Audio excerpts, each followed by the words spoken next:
Move on. There he is. Good morning, I know you remember his. Good morning, Carvey. So he don't get his middle name today? I'm sorry. Yeah. I didn't think of his middle name when I saw him. You know his middle name. I saw he went and fluffed up his hair and got it all out of his hoodie, looking fabulous for the camera. But when I looked at you, Leroy or Lee popped into my head like right away. Lee Ike Turner. It just somebody said good morning, Michelle and Ike. Well, I'm not by myself. I found out that a lot of men have had that happen to them. What's that? You remember how this whole thing started? I don't know. Well, when my wife and I would venture to the grocery store, I would pay the lady and she would give my money to the wife. Dude, let it go, man. Problem with that's how the whole thing started. That's when I became Ike. You became Ike. Because you sounded like Ike. Well, no, not because you told a story. Did I hand you that money? Who handed you that money? You had look at what you doing. I'm serious about it. Come back. Come back. You took me there. I wasn't even going there. Come on, thought about it. Whoever texted that did that. One of them evangelists that you got listening to you. Come back. You call them prayer warriors. Prayer warriors. Oh. Come back.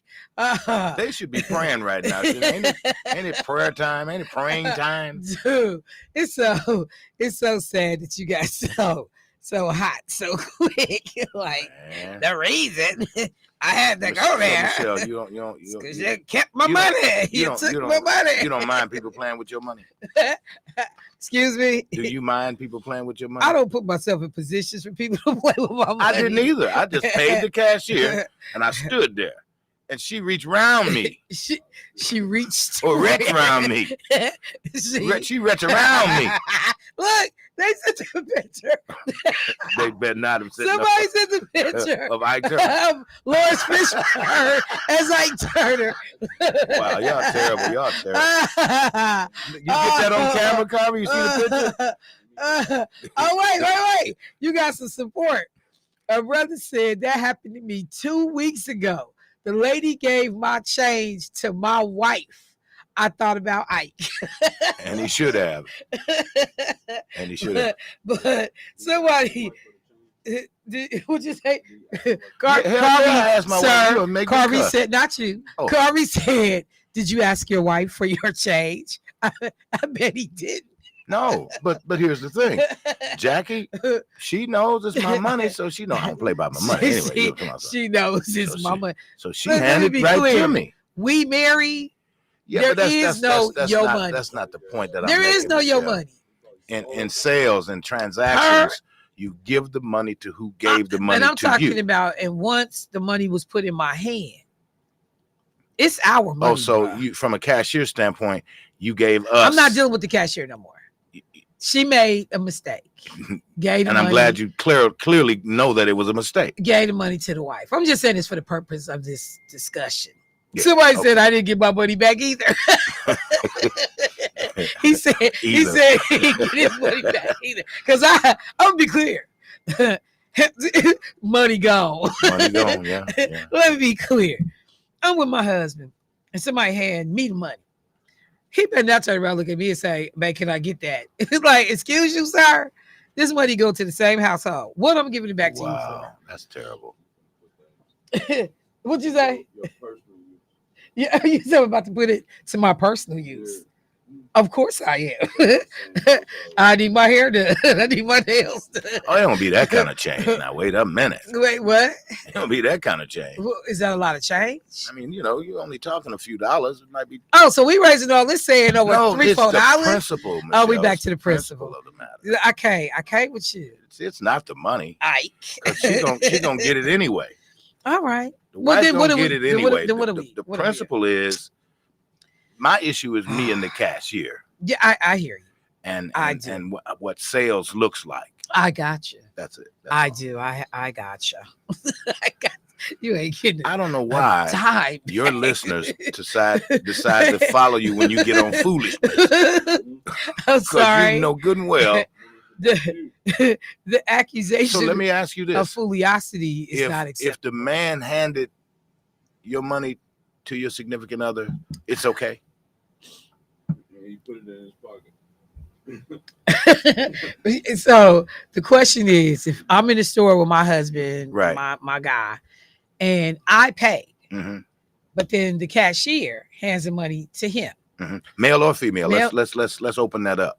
Male or female well, cashier? We talking about my situation. No. I'm saying male or female cashier. Yeah. Oh, yeah. Male or female hands the cashier. money to the opposite. Yeah, hand it to. Yeah, right. like I said, the cashier. Okay. I'm gonna laugh at the moment and be like, "Oh, that's what we doing." I could see me doing that, mm-hmm. and then I'm just gonna go on and not worry about it because he know that I'm gonna get my money. Well, that's the same thing I said about Jackie. You know, but my point is so you have nothing to say to that cashier. I did. I said, "Oh, that's what we doing. That's it. That's the extent of it." I'm not. Yeah, I'm not. Well, no, see, that's supposed to be a teachable moment. Well, because somebody else might get more than extra. Well, and you know, some of your cousins. I can't provide life lessons for everybody, but I would laugh and say, "Oh, that's what we doing." I know I would do that. Mm-hmm. That's what we doing, but I wouldn't be fazed by it because he know you're gonna get it anyway. I'm gonna get his money. Look, it made me think of one time when I was married.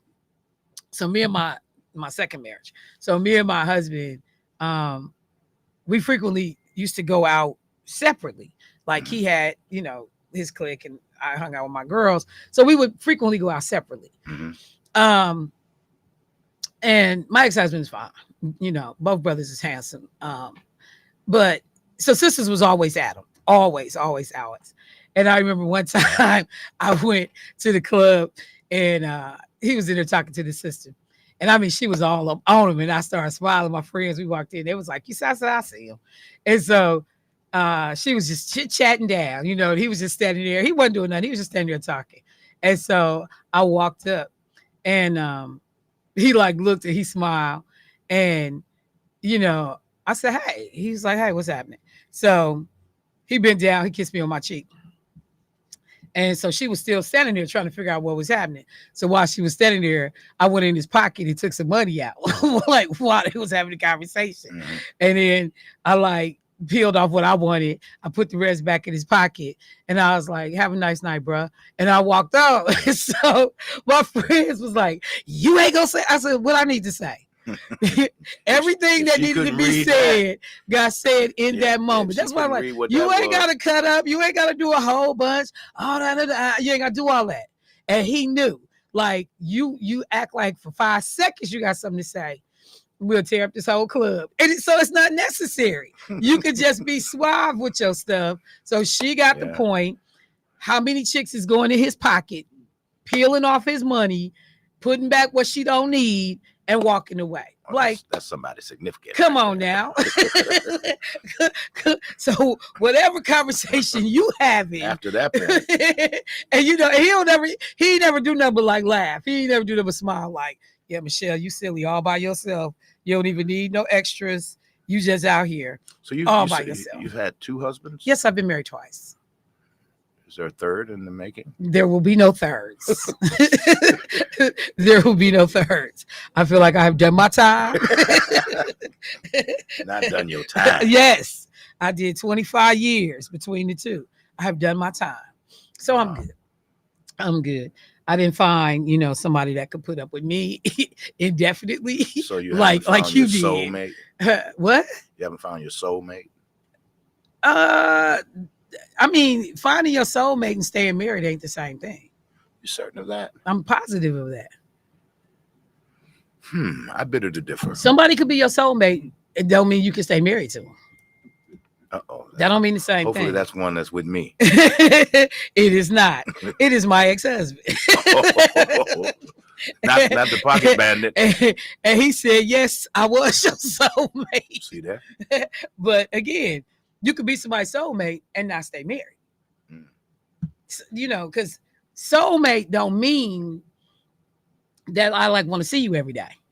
What? It don't mean that. What it does not. It does not mean that. Soulmate does not. I mean, it's just some people need space back. Like, These people have separate rooms in their house. Like, I just need some me time. I don't know, but I'm good. I have not lived. everyone is meant to be married longevity wise. I think that 12 years is about my max. that's Does it sound like 25 between the two? You did 12 and a half apiece. Yeah. That's about my max. Wow. And I applaud and admire.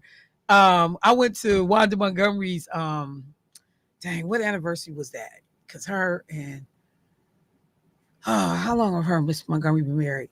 I went to their vow renewal ceremony. Beautiful. Floyd. I was trying to think of Mr. Montgomery's name. And I mean, it's amazing. Like, I know couples, like Keisha's parents got 50 in. Mm-hmm. Martha Love and her husband like got 100 years in.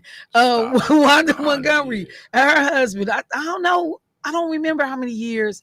But Jackie and I are married 28 and we've been together 32, 32 something like that. I know I always remember you saying that, and I admire that. I got like tall respect for that. It just ain't for me. But there are some days.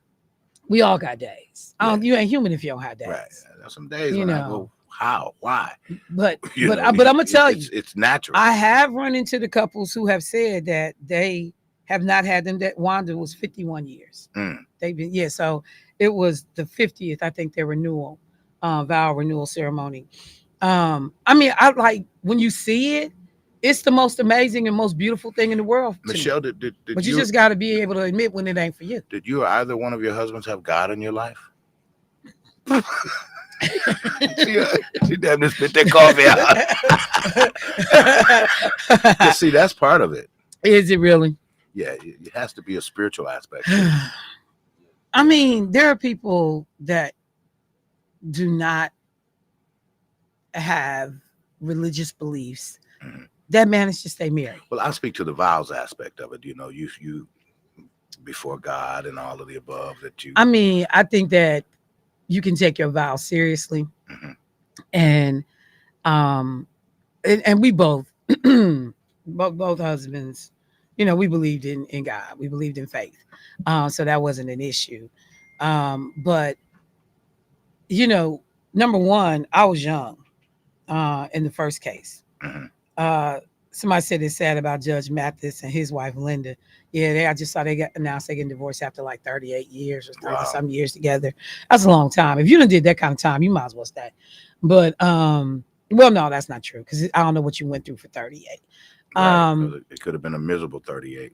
Yeah, I'll tell anybody, and that's why I talk to people about paying attention to the types of marriages that they have, and they have their children around, because whether or not you appreciate that, it impacts your children. Absolutely. And so my mother went through a tumultuous marriage. It was domestic violence. I heard you speak to it several times. Yeah, and so when I tell you that my patience for crazy ain't real long, it's just not. And not that either of the men that I was married to was, special or, difficult. I'll tell anybody, a lot of it, I had to go back and I just have to think about me. Like, I don't like answering to nobody. I don't like having to be responsible for other people in terms of how you feel today. And when you are married, that's a big part work, of it. And you got to be willing to take on that responsibility. Even when you're right, sometimes you just got to let them have that. I mean, you do. You got to know what it means to negotiate. And like, I'm in a much better place now.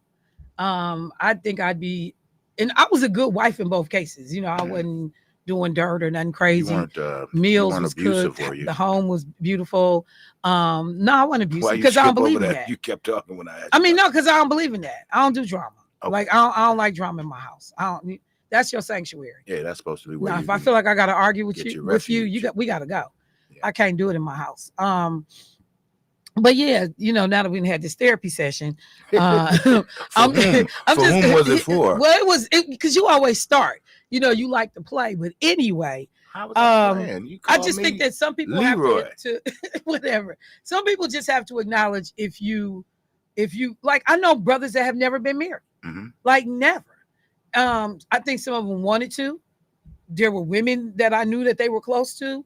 I thought that maybe they might, and then they would never pull the trigger. They never got married. So I think people got to be honest about who you are. Like, I really do like my independence and my freedom. I like being able to move and not worry about what's going on and who I got to take care of. There are many days I'm appreciative that I actually did have my son at an early age because I got that out the way. And, I've had the last 20 years to do and not worry about my son in terms of, being just doing you. Yeah. And so I'm okay with that. So, but I do know that growing up in the house with domestic violence is certainly affected my patience and my tolerance. I just don't have a whole bunch of room for it. We ain't gonna go back and forth. Don't raise your voice. Don't talk crazy. And I'm good. I don't Has wanna it do affected your ability to get close to people? Dude, what the hell is you doing? Like, what?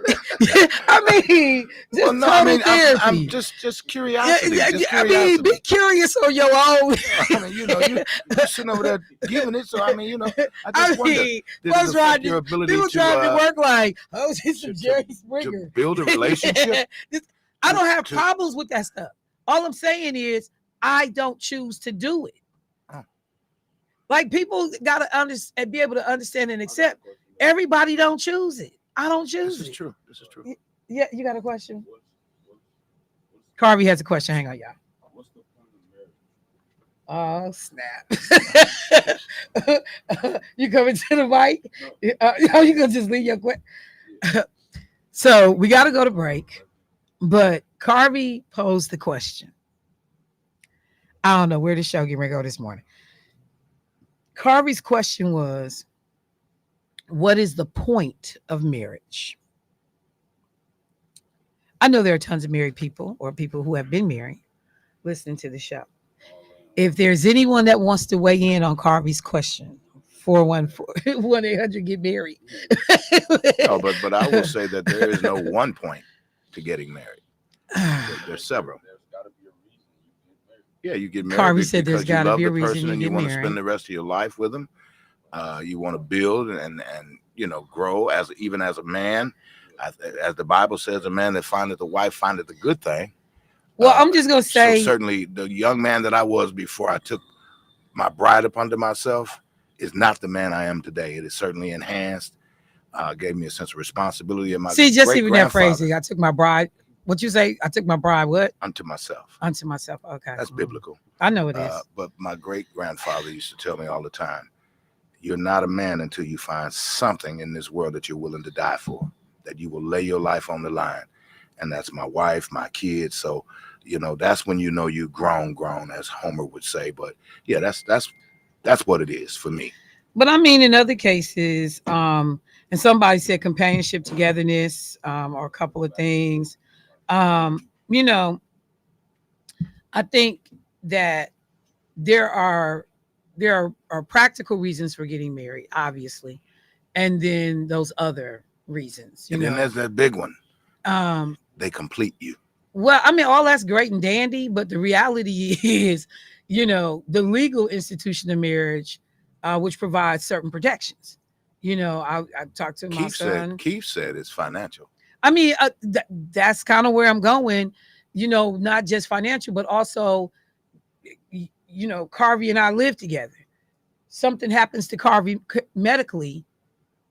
I don't have no say over what happens to him because I'm not married to him. Right. His mother or immediate family has that say, so there are built-in protections legally that I think people have to consider. If you're going to put in that kind of time, you might as well be married, because you'll find out quick, fast, and in a hurry.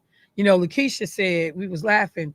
There was some joke on the internet, on social media, about people was worried they was getting to a certain age, and all they was going to be listed on as in the obituary is as that special friend.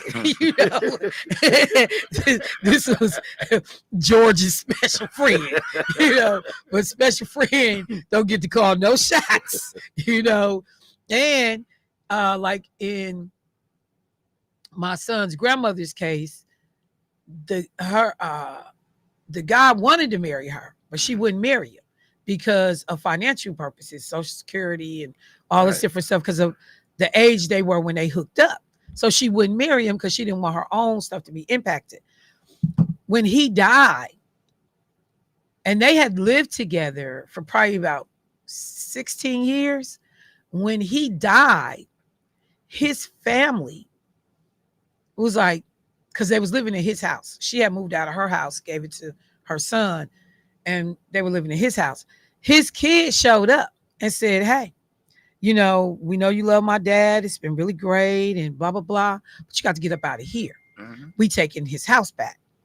And luckily, because his name was Mr. Henry, luckily, one day I got a phone call from Mr. Henry. He said, when you coming into town again? And I said, I hadn't planned to come no time soon. I said, what's going on? He said, I need you to come into town. We need to take care of some business. I ain't asked no questions. I just said, okay. So when I got to town, he said, I want to get some paperwork drawn up that if something happens to me, because I own this house, that this woman is able to stay here until the day she dies, or she no longer chooses to live here. Then it can go to my kids and back to my family. Nice house. It can go back to my family. I said, okay. We then were able to also, because he was a retiree from the city, make sure that she received his pension benefits. We were able to get all that done. And so when, true enough, he died, his kids showed up to put her out the house. She called me because she didn't even know that he had me come in and do this. And so she called me and she was like, oh my God, they getting ready to, blah, blah, blah. And by this time, she doesn't have her house anymore. And I said, don't worry, I'll be right there. And when I got there, I had the paperwork. And then I said, and if we go to the bank, he got a copy of it in his safe deposit box. So he gave me a copy, and I knew it was a copy in his safe deposit box. Mm-hmm. The bank let us into the safe deposit box. Bam, there it was. They had to go away. And so if you at least gonna do that, to take those necessary precautions, because Look what your co-worker sent. Did he send it to you too? Yeah, he probably sent it to you. Let me see what he said. He said, that's why I got married. Didn't want the special friend designation. Yeah, because you think about, you put that kind of time and effort in, and you never got, you never get any of. And it's amazing when the family show up, they don't give a damn. I mean, it's quickly how people will turn on you. And you thought we was cool. I've been like a mother. Y'all was welcome here, holidays, all this stuff together. And because people get real funny when you start talking about money. And who gonna get the Cadillac? Right. And my daddy's Harley Davidson is in the garage. Oh no, you getting up out of here. So, on the strength of that, I understand that there is the love aspect of being married and all that spiritual, emotional, feeling type stuff. But there are real financial consequences if you choose not to get married.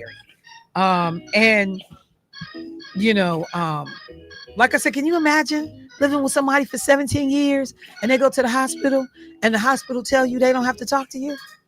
Because we can't tell you nothing. Yeah. Like, do you understand that? And it's always one kid in the family that don't really care for you. They just been being nice, but they really don't like you. I ain't never liked that no way. Exactly. And when it's time, guess who getting ready to get moved around? You ain't even gonna be able to pick the color of the flowers for the funeral. You ain't gonna be able to do none of that. Let me go to the phone line. Hey, caller, what's happening? Good morning. Some people get married for codependent. I think sometimes marriage can be a liability. It can be a codependency. I have seen many marriages when they've been married for up 10 years. She didn't have 3 abortions from sleeping with the granddaddy. What? He stayed gone. He stayed gone all day in his Cadillac or his Lincoln, pissing on women all day and come back home with his dress clothes on, nice and tight. Al, who do you know, man? Do you know anybody happy? I mean, there's some people out there happy, but you also got to remember, self-preservation of your peace and mind is some people don't want to deal with that. Some people want to wake up, sit on the toilet, fart, and don't have to say excuse me and don't have to look in your damn face. Some people don't want to be bothered with none of that. Also, you don't supposed to get married to struggle. I could do bad by myself. Why would I want to marry with somebody with a credit score that got 423? Now I can't put your name on nothing. But if I pay for it anyway, your name ain't gonna be on it. Another reason people get married is because they were forced to be married because she started leaking from her breast and they didn't want they say the kids was outside wedlock babies. So let's not put like marriages all that good because some people married right now, their house falling apart. He ain't in the best health. She only with him because she got kibbles and bits because she didn't want to apply herself. So let's keep that. Everybody don't want to be married. Thank you, Al. Have a good day. Have a good day. Really, Al. He's very disparaging, isn't he? Jeez. He was like, he got a credit score of 420. Don't put your name on nothing, no way. So, it's gonna be in my name in the first place. So what did that? Married to struggle. You got a credit score of 420. Somebody text me and said, is that a thing? can you have a 420? That's not even a score, is it? Oh my God, I love the listeners to this show. Somebody said, now normally I'll be on too much, but if you got a 423, we can't even be friends. I'm gonna take a break. I'll be right back. Oh.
To On the Couch with Lee and Michelle. Welcome back to On the Couch. we need to do a segment once a week called On the Couch. Keon would have been great for that segment. Keon would have been great for that Yes, he segment. would have. Because I used to tell him all the time, hey, bruh, this is not He was a This is certified not therapist. a couch. Uh-oh. So I just sent me got a message said, what? break her down, boss. Break her down. Put her on the couch. Break her down. See, that's part of the problem too. Because too many. I know as a dude said that. That's Yeah. that Ike. Yeah, it's too many bros be trying to figure out how to break a sister down. Like, boy, don't be threatened by the strength. You know, I'm strong not for gonna call everybody. his name. I'm just gonna say, just then enters the room. You never heard that? No. Phrase? Just then, certain person just entered the room. Doc B. Oh, Doc B said, Doc B, Just know then, Doc B I'll enters bust the room. his head as soon as I see him. I don't care how big he is. Somebody said Debo's couch section. No, I don't So want no look, problem. So I got somebody that is in Rome right now. Ciao, Michelle. Now in Rome, listening to you and Mr. Debo. Mike Man Policy. It's the Mike Policy. Mike Policy. Relationship therapy while enjoying my DEI definitely earned it vacation on the French Riviera and Italy Tiber River. Please tell Mr. Debo my family knows I take WNOV everywhere I go. Love you guys. P.S. Al tells it like it is. Amazing. I love that. They are in Rome listening to the show. Absolutely. And you understand that Debo's foolishness transcends international waters. I'm glad. Well, I'm glad. You know the name is French anyway, right? Not French. Oh my God, this is beautiful. Denise Jazz Fest. Oh, shut up. You over there doing. Oh, so this is the lineup. Nas, Jungle. Okay, this is like a real lineup. I like that DEI definitely earned it. Yeah, I mean, come on now. Yeah. Love that. That's a nice twist on that too. Oh yeah, this is beautiful. You look like you having a ball. So okay, I'm gonna try to take a turn. I don't know how I come back from that. But that 423. She said we can't even be friends. If you got a 423 credit score, we can't even be friends. You can't even pay for lunch. So, okay, I'm gonna try to come back. It's so many of y'all weighed in on my cell phone. Y'all need to stop. Let me see what somebody said. With marriage, you want to build and make memories with the person that you can see yourself with the duration of your life. That person will add value to your life and you to theirs. I will be celebrating 11 years next month. So that's cool. And somebody said, tell him I'm good. I guess he's single. He said, Shell, tell him I'm good. Wow. And I know him. He's never been married. He's like, tell him I'm good. All right. So let me try to switch gears. Speaking of longevity, since we're talking about people that are able to hold this thing together, there are many people in this town who have been touched by Dr. Finlayson. Dr. Finlayson is actually celebrating his 100th birthday. I'm going to say that again. Dr. William Finlayson is celebrating his 100th birthday. And there is going to be a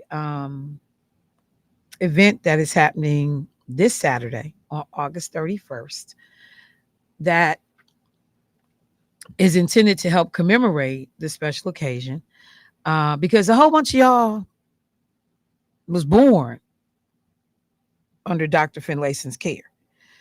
OBGYN, this office that we are located in, this building, this was Dr. Finlayson's office here on Capitol Drive. Historic in terms of the connection.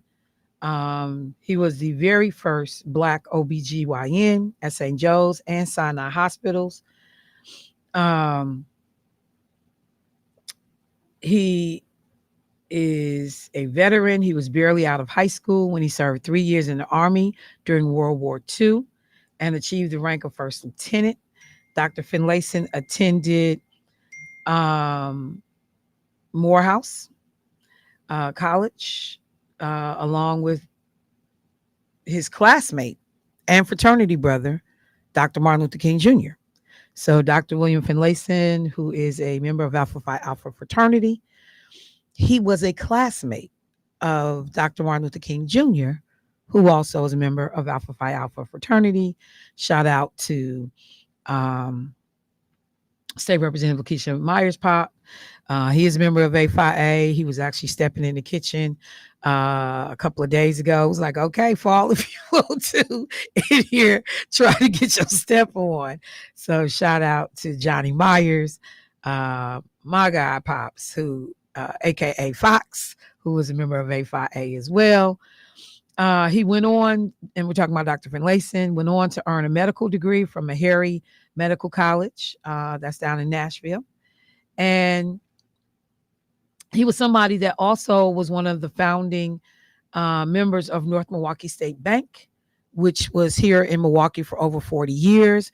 When I got my very first car loan in Wisconsin, I went through North Milwaukee State Bank to get my car loan on Fond du Lac. Yep, I got my car loan through North Milwaukee State Bank.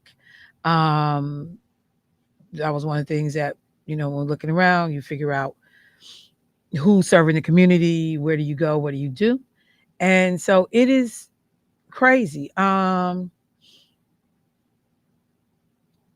trying to see. Is Russell Stamper at Alpha? I think Russell Stamper is at Alpha. Alderman Russ Stamper. I think he's Greek. I can't remember. But so in observance of his 100th birthday, they are asking people to consider supporting an event that the family is doing, which is a drive-by birthday celebration. So they are putting his address out there, and he will be seated, I'm assuming, on the porch or in the yard. And they're just saying a friendly wave from your vehicle. You can drop off cards, say your well wishes. You don't have to get out your car, just drive through, keep going. And so this is happening, and there will be a guest book for people that want to take a minute and sign the guest book. But this is happening from 2 to 4 p.m. this Saturday. The address is 7320 North Pheasant Lane in River Hills. So again, that is this Saturday, and I'll mention it again throughout the course of the week to remind folks. But 2 to 4 p.m., 7320 North Pheasant Lane in River Hills. And, I had been hearing about Dr. Finlayson as long as I've been in this town. You could not go in certain areas or arenas, certain rooms. You couldn't be around certain people, and Dr. Finlayson's name not come up. I've had the pleasure of meeting him a number of times over the course of my years here in town. Don't know him well. I just, the being in the same room, proximity. But someone was saying that his wife is a member of Alpha Kappa Alpha sorority. So Divine Nine family over there. But this is a cool way to be able to just pay homage. We know that we have a street named after Dr. Finlayson, but this is when people talk about giving folks their flowers while they're with us. This is a cool opportunity to be able to do that, and particularly given the historic contributions that Dr. Finlayson has made to this community. So once again, a drive-by celebration, birthday celebration, honoring Dr. William Finlayson's 100th birthday. Saturday, August 31st from 2 to 4 p.m. The address is 7320 North Pheasant Lane in River Hills. And again, you don't have to get out of your car. You can stay in your car, just wave, come through.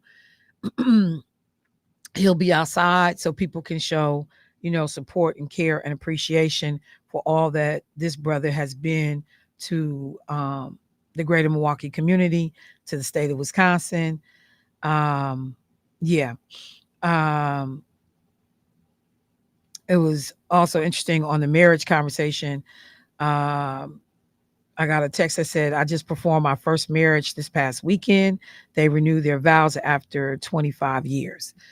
So yeah, there are people definitely that are doing this, and some people do it better than others. Couples that are just in it, but we got to be able and be willing to appreciate that, particularly today, given the way things are, uh, that people have to define what's happiness for them. And I have learned to live and let live, and not judge, what folks choose to do. And then sometimes you get into reasons and rationales, and you're like, whoa, stuff that's never said, but it's going on in the background. So I celebrate as long as people are happy. I celebrate however people choose to do their thing. All right. So let me pick up on some political stuff that I wanted to circle back on. Yesterday, I had a conversation about Cornell West and him getting on the ballot. That there had been some legal decisions in which there had been challenges to his name appearing on the ballot, um, in terms of running for a presidency, and that he had been successful in having some of those things reversed, and in fact him being added to the ballot. Well, there were some interesting conversations, that because I wanted to go out, and I had talked about yesterday, I looked at his platform. I didn't see anything in his platform that was a great departure from what I hear most Democrats talking about, um, more liberal leaning people talking about. But as I was looking around and doing some research, a couple of things stood out to me that was interesting. Number one, the lawyers who have been arguing around the country to make sure that Cornell West's name appeared on ballots to run for president have been paid for by Republican operatives. So there is a group of lawyers with deep and existing ties to the Republican Party that have been working around the country, most recently in Arizona, to keep Cornell West's name on the ballot. Um, they have been, submitting needed paperwork. They have been working around the clock to make sure that he was getting what he needed.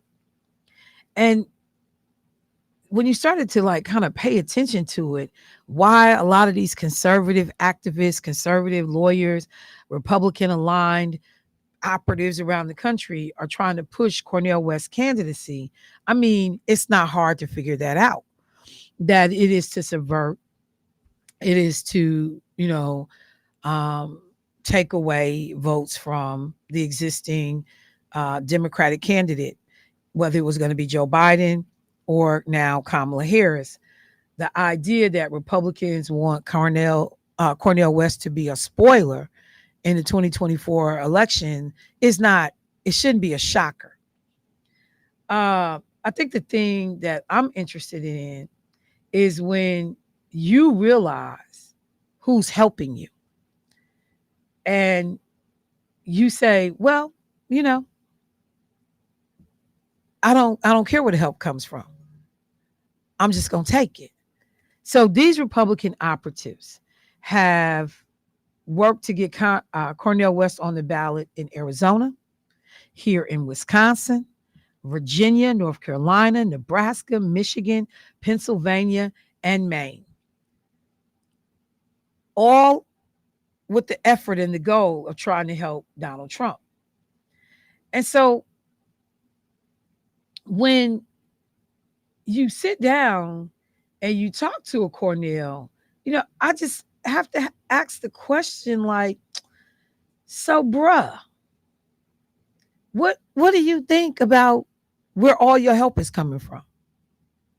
Like, how people say all money ain't good money. So you don't have the resources to be able to fight these legal fights on your own. So Republicans are fighting those fights for you. I'm just real interested to know, Cornell West, what you think about it. And I mean, he can't necessarily do anything to stop these people, because these are lawyers independently arguing their own cases, for ballot access. But I just really got to say again that I'm taken aback when you realize where this help is coming from. I remember somebody saying, well, is it okay to take Republican money if you're taking it for a good cause? So the question is, while it may be a good cause in your mind, why would I give it to you? Why would I give it to you? Because I believe that the money will get me something. I'm not just giving you money to be philanthropic, charitable, out the kindness of my heart. I have an ulterior motive as well.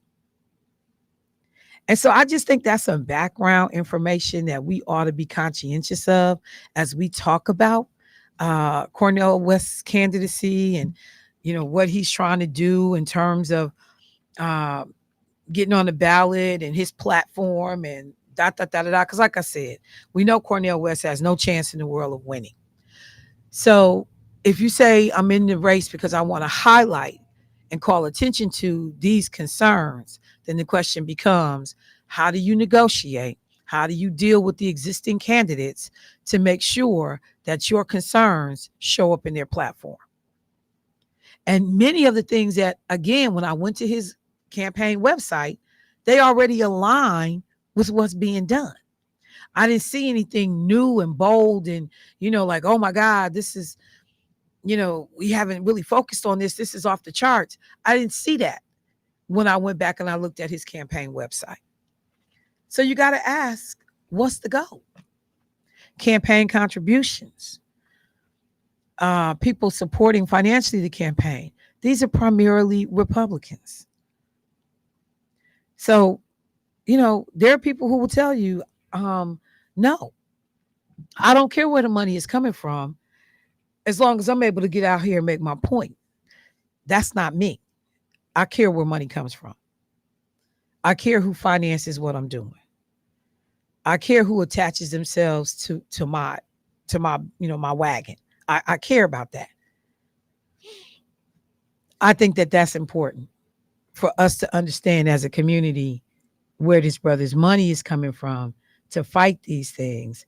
And people who are supporting him are doing so with the intent of sabotaging, or let me say it this way, with the intent of helping Donald Trump become victorious. That's their whole reason. Because they could care less about Cornell West, who writes a book, Race Matters, and all of the work that he has done, his body of work, his teachings. You think Republicans, like his books, would be some of the books that they would be trying to ban? You understand what I'm saying? Think about it. I was about to say Kanye West. Cornell West. Let me see what the name of his books. Hold on. Cornell West. Books. So here are some of his books: Democracy Matters, Race Matters, Prophecy, Deliverance, Black Prophetic Fire. That title alone, Black Prophetic Fire. Sure, the Republicans are supporting this guy.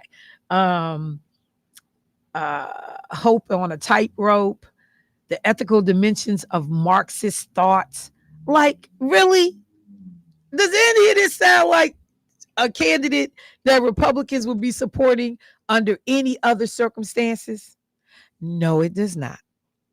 So those dollars are being funneled his way while they work to ban his books at the university level to be able to support a Donald Trump victory. So it needs to be said. We need to understand it. We got to pay attention to what goes on in the background. While I'm on elections for a second, let me just mention the growing list of Republicans that are lining up to support Kamala Harris or that are not endorsing Donald Trump. General Masterson's name just got added to it. Remember, Donald Trump, he talked about his generals and how great his generals were. Uh, he had the best and the brightest around him. And so now we're seeing name after name be added. I think the last time I looked on yesterday, there were more than 200 Republicans who have now come out publicly and said they either support Harris's campaign or they are definitely not supporting Trump's campaign. But the thing that was interesting is this morning when I was driving in, one of the commentators on CNN said, but I think people are becoming desensitized to that. They're just saying that, oh, well, these are disgruntled people from his former administration with an axe to grind. They are a part of this establishment. And so their views and opinions are not to be trusted. But we're talking about people that were in the room when some of these critical decisions were being made. People that were watching, as one staffer said, when he was deliberately lying to the American public and trying to incite violence and rabble rouse. I love that phrase, but to get people to to pick up arms for him, to fight his battles for him. And so this list is growing. We will see if it has any real impact. On some cases, I say a day late and a dollar short. But even if you convince a few people to look in a different direction, it may be worth it. But the number of people who are saying, I cannot bring myself to vote for this dude. So you have everybody. We saw 6 Republicans spoke at the Democratic convention, and there were others that have done op-eds, others that have done interviews and publicly talked about why they are not voting for Donald Trump. It is going to be interesting to see how many additional names get added to this list. Now, some of these people are not saying that means I'm going to vote for Kamala. They're simply saying, like, I am going to abstain. I'm just looking now. I see Jill Stein is also going to stay on the Wisconsin ballot. The Election Commission just got done making that announcement for this morning. And so what is that? Is that Libertarian Party? What is Jill Stein Party? Because there was a bunch of controversy because they would not support Cornell West. Hang on. I just want to remember. What is she? The Green Party. My bad. So they did not want to support Cornell West. So people were like, how are you pushing Jill Stein and not Cornell West? So that was a whole different little racial undertones conversation that was being had in the background. So she'll be on the ballot as well here in Wisconsin. So it's just one of those things. I want to flag for the community. Pay attention to it. We'll figure out how much of a difference it's really going to make. But there are, individuals after individuals. I'm just trying to figure out like why it took people so long to get to this point, because things could have been done a long time ago. The public had an opportunity to hear from folks a long time ago about why this shouldn't happen. You potentially could have even maybe gotten another Republican candidate. Who knows? I mean, they have been, clearing the path for Donald Trump for a while, making sure that nobody else got in the race. But I just think it's one of those things we got to understand that this is happening in the background. But when I tell you all, it's going to be I believe it's going to still be a close race, because people are going to be incentivized on both sides of the aisle. People, that are happy that the Democratic Party went in a different direction in terms of their nominee. but people who are hell bent on not seeing a woman, not seeing another black person, uh, not seeing anybody other than Trump hold that office. Nobody gets to stay on the sidelines. Everybody got to play. Everybody got to talk to their friends, neighbors, and family and do something to make sure that we participate in this election. I got to take a quick break, bring up a number of other issues this morning. But for that Cornell West conversation and the bros who got at me yesterday, like, Michelle, why you not supporting this brother? Like, come on, y'all. At this point, I got to support somebody that can win. I wouldn't support him anyway. Sorry, I just wouldn't. The way he came from Barack Obama, Cornell West can't get nothing from me. All right, let me take a break. I'll be right back.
I want to talk about something that I did not pay a lot of attention to, didn't have it on my radar, probably in the way I would have liked to in hindsight. Um, and you know, there are times when you hear stuff. They say a broken clock is right twice a day. There are times when you hear things that make you pay attention.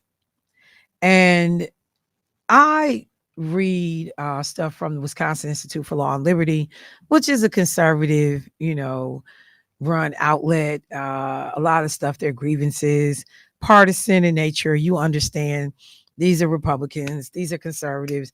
You already know what the spin or the slant is going to be frequently on an issue. But there was one thing that they have been talking about since back in June. So I'm 2 months late to the table in terms of discussing this on air.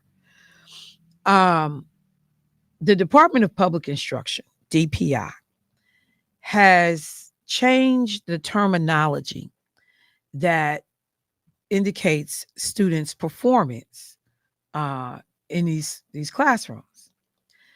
And they had been considering changing the way they look at proficiency for the state's forward exam. And so Will, who has a research director by the name of Will Flanders, I've been reading some stuff that he had out. I looked at some testimony that he had also provided. But he had talked about the declining academic achievement in Wisconsin public schools. And he felt like DPI was trying to hide the problem. We know that when we went through the period where the Republican legislature was trying to take control of what was deemed failing schools in Wisconsin, that there was a lot of effort done by then DPI Superintendent Tony Evers to thwart the takeover of any, public schools. I understood why they did not want these schools to fall into the hands of Republicans. I get it. But one of the concerns that I raised even back then was, if by your own criteria, the schools were failing, and then in an effort to stop Republicans from doing a state takeover, basically, of these, I think it was 55 or so identified failing schools by your own criteria, you then change the criteria so these schools no longer would have the failing label on them. But nothing in the schools changed. The kids still were below proficiency. The kids still were not performing. The kids still were struggling. But because of some language changes, these schools are now not considered failing, which then means, do they lose resources, funding, and or programming that they could have received because they were deemed a failing school? I don't know fully, but I remember that it did not sit well with me at the time that to try to avoid this takeover by Republicans, that we did the grading system, the scoring system. So schools that were failing no longer looked like they were failing, but in reality, they were still failing. So that brings me to some new changes at DPI, in which is the terminology that they now use for student performance categories. So before, these were the categories to talk about student performance. You had below basic, basic, proficient, and advanced. Okay? Below basic, basic, proficient, and advanced. And somebody's reminded me that the way that they did the scoring was changed even before we were looking at the school takeover. So it goes now from below basic, and they're changing the wording now to developing. So before your child could be declared below basic in proficiency, now it's developing. The word, if your child was deemed to be basic, it's now, in terms of proficiency, it's now approaching. If your child was proficient, it is now being changed to say meeting. And if your child was advanced, it will continue to say advanced. So this was the struggle for me. If somebody says, how is my child performing in English? And the teacher says they are below basic in terms of their proficiency, I understand that we got a problem on our hands. I, as a parent, then can kick into gear to figure out what exactly is going on, what help is needed. But if I, as a parent, am told when I ask about my child's performance that they are developing, what exactly does that mean? What does that mean? Because on one hand, developing actually sounds positive. Think about it. They're developing new skills every day. There's a new development going on the other side of town. We're developing protocols and systems to make things perform better. We've developed a new vaccine. Developing usually implies that something's on track, that something's going well, that there's promise, that things are happening. But if you are told your child is performing below basic, that sounds nothing like developing. That sounds like Houston, we got a problem. Somebody need to get a damn tutor. We need to figure out what's happening. This child is in danger of failing. Alarm bells start going off if somebody says the child is below basic. So then let's switch it to basic. Let's switch it to basic. How is my child doing in math? Your child is performing at a basic proficiency, which means, like they don't quite have all the concepts. They got some of the foundational stuff, but they don't have what they need to actually be proficient. Now the phrasing is approaching. Like, these are terms that we do not typically use to describe proficiency. And we don't use them for a reason, because they are confusing. They do not give you an accurate read on what is going on with your child. We all understand below basic. We understand basic. We understand proficient. We understand advanced. Why you go from proficient to meeting? Because it means the same thing for the most part. I haven't seen what the big discrepancy is between those two words, because advanced gets to stay the same. Why didn't we change the word advanced? Like, why didn't we? Because everybody knows what that means. And there are parents that's going to be hot if they don't see advanced still showing up on their child's report card or in their grading systems. So one of the arguments that the folks over at WILL, that's the acronym WILL for the Wisconsin Institute for Law and Liberty, one of the arguments that they made is that these categories don't align with other standards and previous standards. So we would have difficulty knowing how the district is performing because we can't compare it to previous years because the categories have changed. That we are creating a situation that makes it hard for us to track district performance, statewide performance, even in comparison to the federal level and around the country. We're using words that other people are not using wholesale. And it's a problem. I'm really trying to figure out what was the purpose to change those terms. Because you don't want to say to be deceptive, but we've already seen that there's a track record of having done that in the past. Parents, is anybody paying attention to this? When people are flagging for us the things that we ought to understand and know, this is one of those things that as a parent I will be concerned about.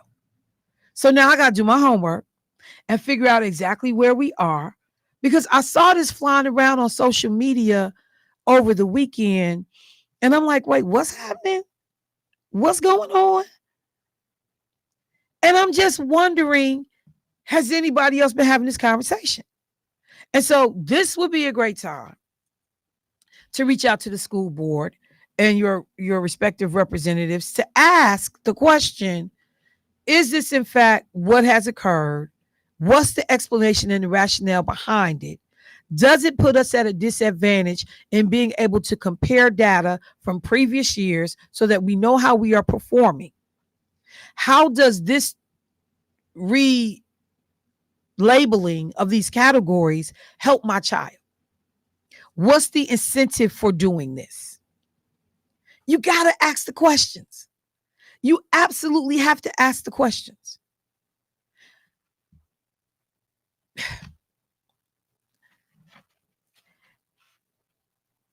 You get tired of feeling like you're never always getting the full story with the district, with DPI. Like it's always something that's being held back from the community, from parents. You always feel like that. Like it's something wrong. So I'm going to reach out and see if I can get somebody from DPI to help explain these, suggested changes and why we would be moving to this, how this impacts us one way or the other. But we have got to pay attention and continue to pay attention to what's going on with the district as they do this national search for a permanent superintendent. We have to understand what's happening, because if we don't get the educational piece right for our children, everything else stays in jeopardy and in danger. All of it. Without a quality foundation, that's where I got room for some of the foolishness that I talked about yesterday on the show to creep in. So y'all, I'm just saying, we got to pay attention. And while we asking, we need to be asking about these schools with these air conditioners. The news had several schools that were going to be closed over the next 2 days because of heat. I couldn't tell how many of those were public schools, but we know that this has been an issue for MPS too. So we getting, multi-million-dollar referendums. Are we going to be doing anything to address what's going on in these classrooms, AC wise, so kids aren't losing days because it's 99 degrees outside or it's 92 degrees outside? It's too hot for a child to sit in the classroom. We got to fix that. We got to fix that. And people asking for money, but we aren't fixing some of these issues. We got to fix that. So I'm going to stay stuck there. I'm going to stay stuck there. Somebody said I was just having this conversation 2 nights ago. We got to ask the question, y'all. I mean, it wasn't just enough to be upset about all the other financial issues we find out that MPS had going on. What's the other ongoing ancillary things that are not getting a ton of press? So if you still have children or grandchildren in MPS, I am serious when I say I'm asking you to ask your principal at that school, to ask your school board director, to ask DPI, like, what's going on with the way these children's scoring is being done? And why did you make the decision to change it? So I just wanted to flag that. I'm not going to stay there, but I thought it was important. and it needed to be said. Let me mention a couple of things announcement wise that I wanted to make sure that the community was aware of. I thought was important when I saw it. And I want to thank folks in the community for putting this information out there. If you are, a couple of quick things. Let me see. Somebody asked, Craig wanted to know, did I discuss Harley Davidson abandoning their DEI program? I did. I talked about it on I think the next day that after it was announced. And just real quick, a reminder for people, Harley Davidson has received pressure from Republicans outside of the, not within the company structure, but people that are going after diversity, equity, and inclusion efforts around the country. And so they have been targeting companies and threatening to sue companies and, come after companies and labeling companies. And so many companies have started to run scared and have said, we will no longer have DEI divisions, initiatives. We won't, be focused on supplier diversity anymore. We don't want, these whining white men who are a part of this movement to say that anything that's being done to level the business playing field, which has cheated Black and brown people, communities of color for all these years. That's why I continue to say, I don't know how Black men ride with the Republican Party. I just don't. Because and I made the argument that whole piece about, Republicans are good for Black business. And that's why so many brothers, with their little suits on and thinking they all it is, want to be a part of it. But then you got them steadily tearing down opportunities for Black business growth. When we can acknowledge that people have been discriminated against in the past to the point that they have not been made whole where they can compete on the same playing field. So the one little leg that a lot of brothers had to stand on, somebody just sent me something, said Lowe's Home Improvement Store is the latest stores to start abandoning DEI initiatives. Hang on. DEI initiatives as well. Yeah. And so one of the things that I had said, Craig, when I talked about it, is we're going to have to start putting our money where our values are. I don't mind parking the Harley Davidson. I don't mind not buying another one. I don't mind, calling out the company, because you either are going to kowtow to these, whining and complaining people who don't want to acknowledge that the impact of slavery, racism, discrimination is not only real, it continues to impact people to this day. As I was just talking to Carvey yesterday, and I was saying, I was talking about my son changing his name. The remnants of slavery remain present in 2024, and it will into perpetuity, because the majority of Black folks in this country still got the names of the people who own their family. The majority, the overwhelming majority of Black people still got slave names. Jesus. And you don't want to change them, because then you get disconnected from everybody. So I can't go online and look up, Derek Miles and find my son no more.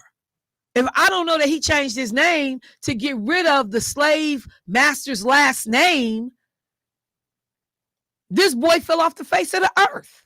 And what you got to do to educate people, I'm no longer Derek Miles. I changed my name, because my son would not be born with the name of a slave master attached to it. See, we don't even think about that. As Black people, when we go and we celebrate the birth of the new grandbaby, the new great grandbaby, that here come another child with a damn slave name. We don't even think about that. We just happy they born. We just talking about the possibilities in the future. We're still saddled with remnants of slavery to this day. Things that we aren't even willing to change, because we understand the consequences of doing that. So when you got these people over here who mad, and they mad at everybody, They don't want black folks helping black folks. So we go after the sisters who started the investment venture investment capital fund. We don't want to help. We don't want you to be able to help yourself. And we don't want other companies to be able to help you. Companies need to make decisions about who they are going to be and who their customer base is. Harley Davidson, primarily white customers. That's why they can jump happily on the bandwagon of dissing DEI. Ask McDonald's to diss DEI and see what happened. It's not going to happen. Because McDonald's know who their customer base is. Y'all can holler about whatever you want to. I know who come to McDonald's. I know where our franchises sit. So they won't be able to pressure McDonald's. It's a bunch of companies. These people won't be able to pressure about DEI initiatives.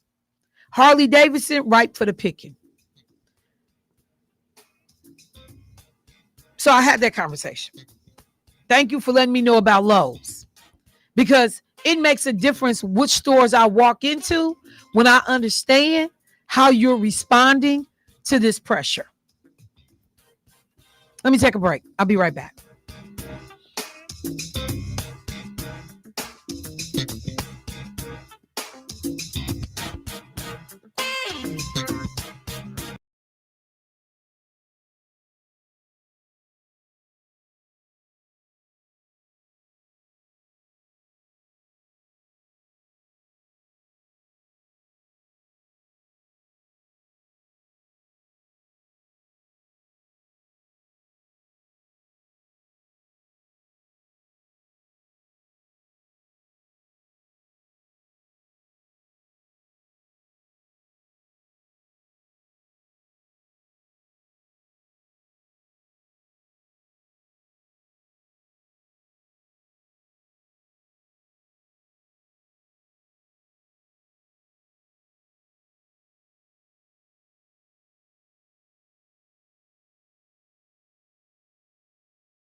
one of those black jobs. Those black jobs. One of those. Who's gonna tell them that the job might be one of those black jobs? I'm here to do my black job. I'm here to do my black job. Those black jobs. One of those. Who's gonna tell them that the job might be one of those black jobs? Attorney General. Might be one of those black jobs. Vice Might President. be one of those black jobs. President. Might be one of those. Who's gonna tell them that the job might be one of those black jobs? Attorney General. Might be one of those black jobs. Vice President. Might be one of those black jobs. President. Kamala Harris.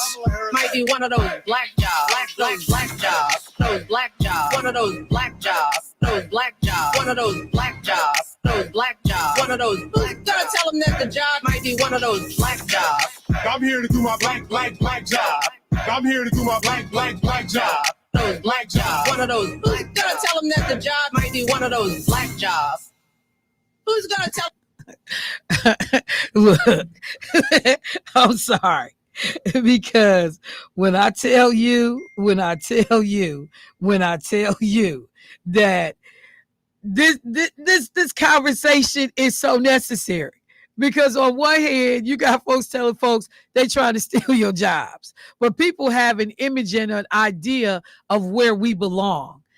The efforts and the attacks on DEI, whether people admit it or not, is connected to the ignorance of a Donald Trump talking about the Mexicans is crossing over legally into the country and the immigrants and taking your black jobs. Like, because people don't envision us at certain levels and stations in life, or don't want to see us make those kinds of moves, earn those kinds of dollars, and be a part of those tables. So when you got Barack Obama saying vice president in that clip, attorney general in that clip, you can still count on your hand how many times black people and people of color have ever had those jobs. Let's see. 1 for president, 1 for vice president. How many black state attorney generals have we had? Probably, I think 6, if I remember correctly. Not that many. So there's a reason why it's that way. To the question of DEI in these companies, there's a reason, because people have not given people fair consideration in these opportunities. I was, again, when I talked about Megyn Kelly and different, conservatives turning their noses up at HBCUs, and the number of black folks who believe that, there is no HBCU that's better than these white serving institutions that's considered Ivy League institutions. Go tell that to somebody stupid, because I know better. I know that the educations are quality educations. And it's a whole bunch happening at Harvard that's not happening at Morehouse, but it's a whole bunch happening at Morehouse that's not happening at Harvard. Same thing for Howard. Same thing for any of our Ivy League schools, because think about it. Our best and most expensive HBCUs, you still got people that'll turn their nose up at our schools. And you got black people who have bought into, if you didn't go to Duke, Stanford, Yale, Harvard, some of these different PWIs, that your education is somehow subpar. Because we done drank the Kool-Aid too. And the level of chest, strutting and peacock strutting and chest being stuck out because, my child went here.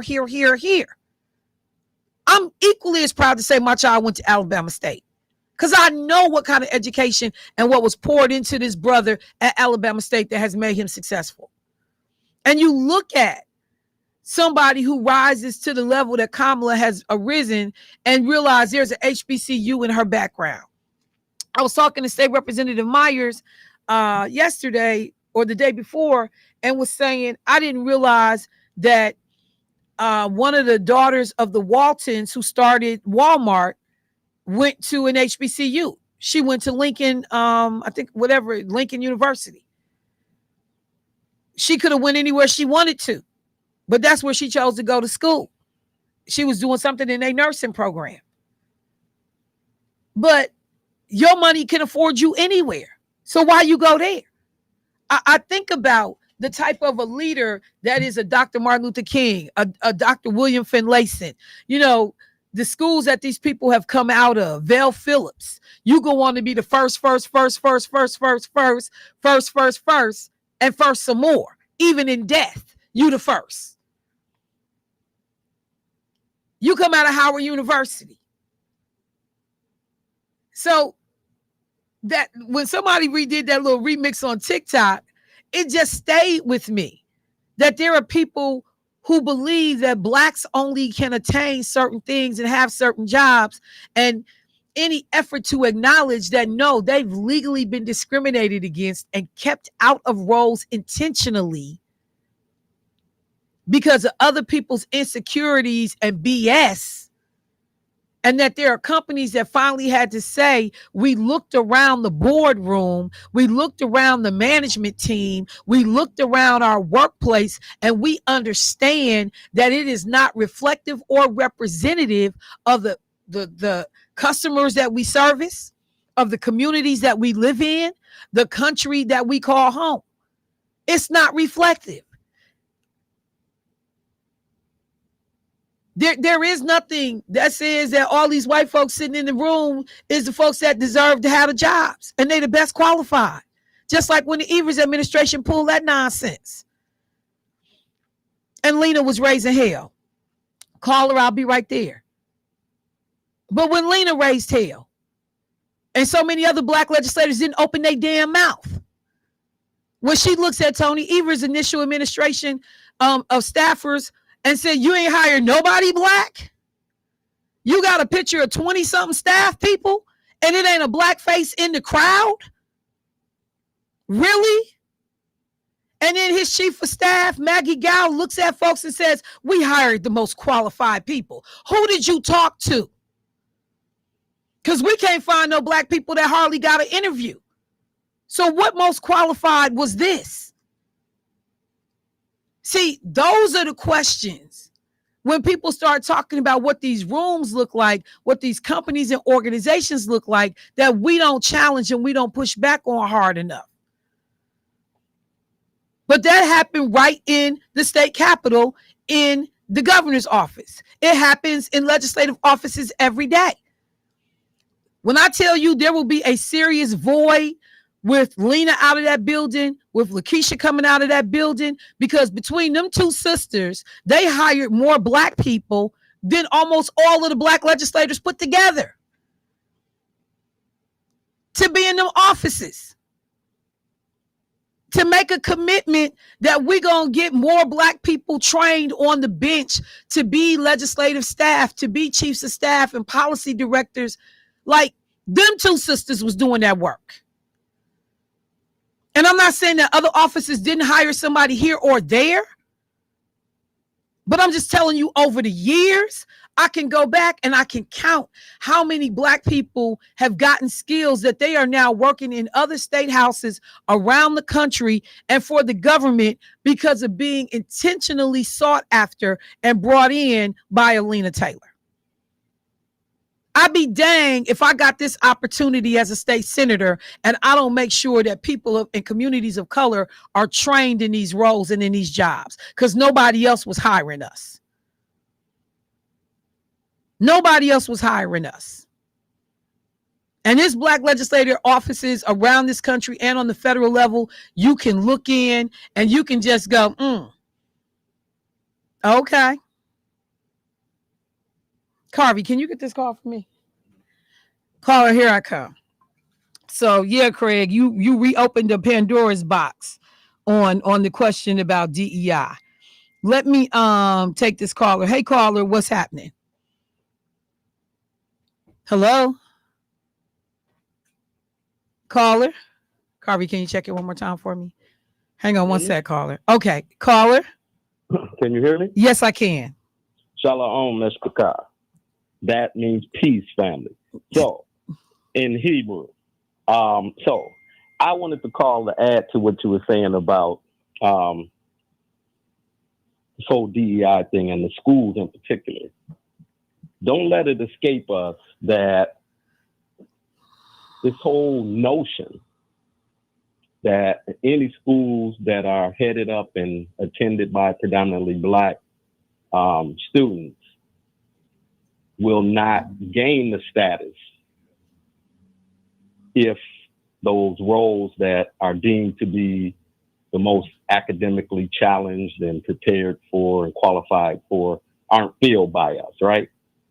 You know, so for the president, if the majority of the presidents of this country have gone to, you know, Harvard and all these other so-called Ivy League schools, the best schools, as you said, then that's where this myth continues to be sustained and maintained. And it would never get to be Harvard is on par with those schools if the roles of the Supreme Court justices are not filled by graduates from them schools, and the best scientists and the best doctors and so on and so forth, engineers and whatnot, are not coming out of those schools or even given those roles. And that is also the effect of DEI.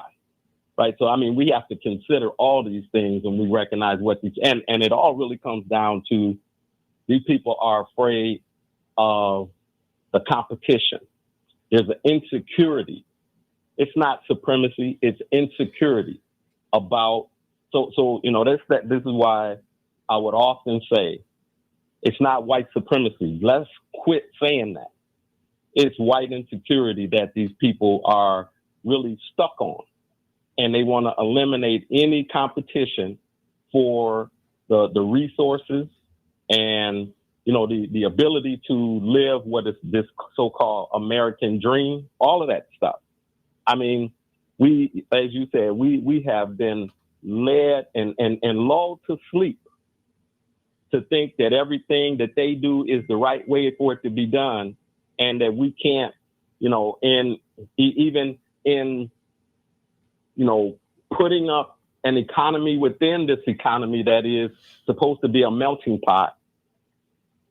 We can't sustain it or survive it without them participating in it. That's ridiculous when you control over $1 trillion worth of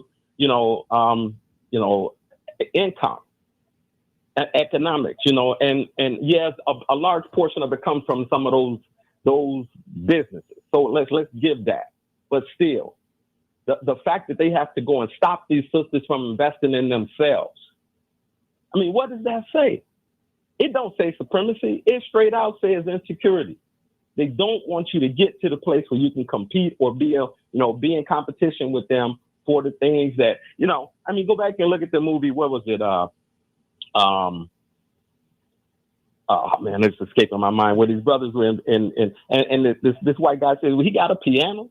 And so they go and burn down. The name in Florida, it's escaping me. But anyway, the point is that these people, out of their ignorance, will try, and Donald Trump is a clear example of it, the ignorance that he will put out there just because, and then the people who follow him. It is amazing how stupid, and I hate to use that word, but how stupid some people are. They just follow this man thinking he's some kind of genius. You know, I'm sort of perplexed by it, but I'll be done with that. You know, it's rare that I get stuck on words, but this man, he makes you want to find that one that just identifies him to the hilt. But they all qualify for him. You know, and it's just who he is. And anybody that's following him, come on, think about what you're doing. Right. Go drink some bleach. Drink some bleach. I'm out, family. Let me say this too. Okay, go ahead. Let me say this. I again want to express my condolences to the Jackson Malone family. I wasn't able to be there, and I miss seeing y'all. I hear y'all talking about it, but I had some things that took me out of town the day before, and just was sick behind that. So right. I had to say that. So no, I'll be talking family. It. Peace. All right. Thank you, bro. I appreciate it. Peace, sister. Yeah. All right. Somebody else hit us up when we talk about these companies. They said the owners of Home Depot and Hobby Lobby are Trump supporters. Stop spending your money in these stores. We can boycott this way. I mean, at some point, we do have to start putting our money where our values are. I'm going to keep saying that. Have to put our money where our values are. And we got to learn to value our own stuff, because I tell people all the time, if you don't value it, why would anybody else value it? If you don't extol it, appreciate it, uplift it, understand it, why would anybody else? And too often we do that. We get hung up on, what other folks have said is the biggest and the best and the baddest. But as somebody who attended a PWI, it ain't no cakewalk sometimes being in them schools and them environments. And I'm not talking about the academic side. I got the academic side. I'm talking about all the other nonsense that you endure and you go through. So just something to think about. Real quickly, when Craig was talking, it made me just go look to see, basically where most presidents had come from. Most presidents, Harvard has produced the most presidents. They've produced 8. John Adams, Quincy Adams, Theodore Roosevelt, Rutherford B. Hayes, Franklin D. Roosevelt, John F. Kennedy, Barack Obama, George W. Bush. We've got about 20 presidents who went to graduate school, but only 11 of them actually graduated with a degree. So we've only had 11 who had a master's or above in terms of being presidents. And then we've had, what does this look like? About 10 presidents who didn't go to college or never finished college. George Washington, he never went to school, but he did leave money to educational institutions, they say, but he didn't go to college. James Monroe, he left the College of William and Mary to go fight in the Revolutionary War. Andrew Jackson, here's a shocker, never attended college. Martin Van Buren never attended college. William Henry Harrison withdrew from Hampton-Sydney College and the University of Pennsylvania School of Medicine. Zachary Taylor never attended college. Millard Fillmore never attended college. Abraham Lincoln only attended some early school, never college. Andrew Johnson never had formal schooling, received some tutoring. That was Andrew Johnson. Grover Cleveland never attended college. William McKinley withdrew from Allegheny College, Mount Union College, and Albany Law School. Withdrew from all of them. Harry S. Truman withdrew from Spalding's Commercial College and Kansas City Law School. But I'm like, well, how you was going to law school and didn't have an undergraduate degree? Like, that don't even make no sense. Okay. So anyway, Craig just made me think about that. So I would just simply say, we are going to have to pay attention and figure out how to do things differently, how to support ourselves where there is a lack of support for us, and how to ask some tough questions of people that's trying to sell us, on a candidate, on an idea, on issues, on beliefs. We absolutely have to do that. We absolutely have to do that. Okay, I'm gonna see if I can, let me see. Somebody actually sent me the info. Okay, it's a lot coming through. Y'all got it. Okay. So home improvement retailer Lowe's has scrapped some of its diversity, equity, and inclusion programs, becoming the latest U.S. firm to modify such policies meant to boost racial and ethnic representation. Lowe's will no longer participate in surveys for human rights campaign and advocacy groups supporting transgender rights. It is also combining its various business resource groups that represent, because like a number of companies had affinity groups back in the day. That was like a real popular thing, because there would be Black employees at a company who were like, we are not being heard and or valued. We need to support one another to make sure that we are thriving in these environments, because we're not necessarily receiving that support from the organization. So many organizations and companies had affinity groups. So they are getting rid of affinity groups that represent diverse employees and putting them under one umbrella organization.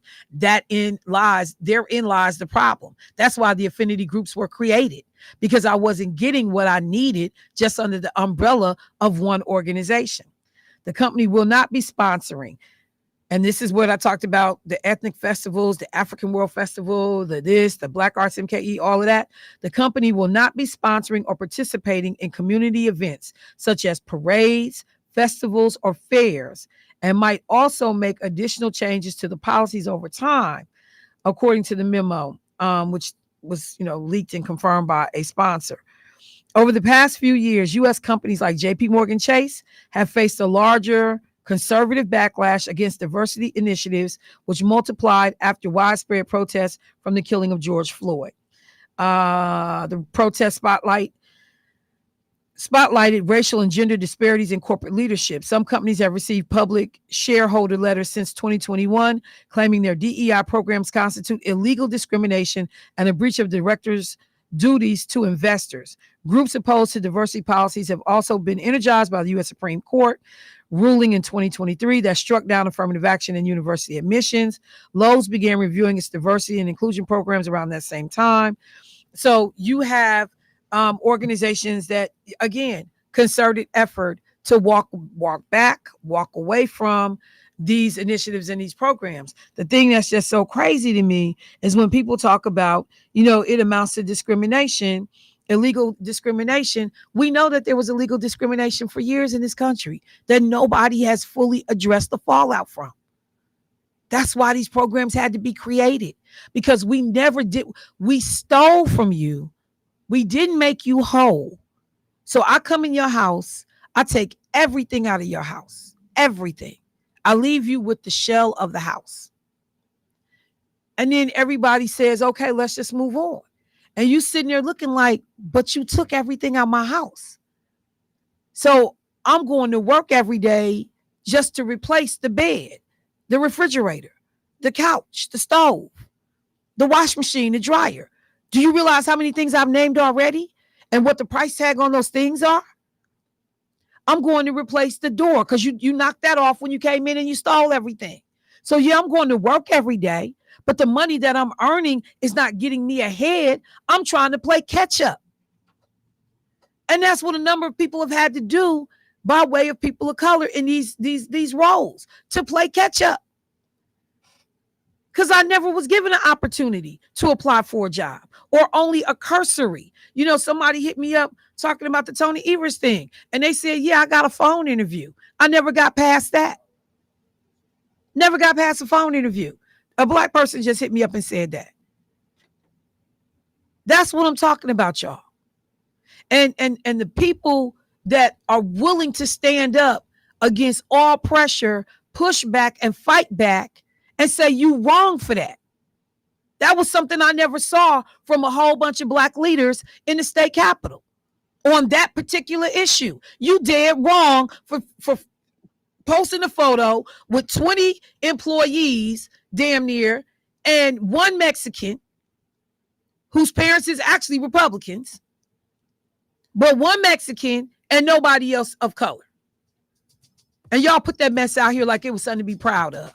Just like the way they look standing around that microphone at the DNC. It looked the same way. But see, people don't think you're supposed to pay attention to that. You're definitely not supposed to call it out. People just want you to be quiet and go away. Stop being divisive. Don't bring it up. I'm going to bring it up every time because people brought it up. We got a statue or a sculpture of Vel Phillips sitting on the mall right now in Madison. The only and the first one in this country of a Black woman on a U.S. Capitol, because people spoke up and didn't back down when folks tried to make them go away. Y'all better learn to speak up. All right, I gotta go. Debo, Carvey, thank you so much, bros. Family, I will talk to y'all later today, actually. Peace.